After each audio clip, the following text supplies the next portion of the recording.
Hi friends, welcome to cine family two. TV serial actor Mukesh Gowda ప్రస్తుతం గుప్పడంత మనసు సీరియల్లో hero Rishi క్యారెక్టర్లో చాలా అద్భుతంగా నటిస్తూ మంచి పేరును, గుర్తింపును, సక్సెస్ను అందుకుంటున్నారు.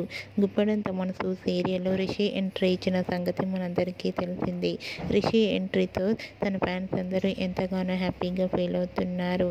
అయితే ఈ సీరియల్ షూటింగ్కి సంబంధించిన ఫొటోస్ని ఎప్పటికప్పుడు షేర్ చేస్తూ ఉంటారు. రీసెంట్గా గుప్పెడంత మనసు serial hero Rishi shooting location latest ఫొటోస్ని షేర్ చేశారు. ఆ ఫొటోస్లో రిషి డ్రైవర్ లుక్లో షూటింగ్లో పాల్గొంటూ బిజీగా కనిపించారు. ఆ ఫొటోస్ చూసిన వారంతా your acting is super Rishi sir and nice pics అంటూ కామెంట్స్ పెడుతున్నారు. మీకు కూడా Rishi shooting location latest photos మీకు నచ్చినట్లయితే మీ అభిప్రాయాన్ని మీ కామెంట్ రూపంలో తెలియజేస్తూ లైక్ చేయండి, షేర్ చేయండి. మరిన్ని ఇంట్రెస్టింగ్ అండ్ లేటెస్ట్ అప్డేట్స్ కోసం మా సినీ ఫ్యామిలీ 2 ఛానల్ని సబ్స్క్రైబ్ చేసుకోండి.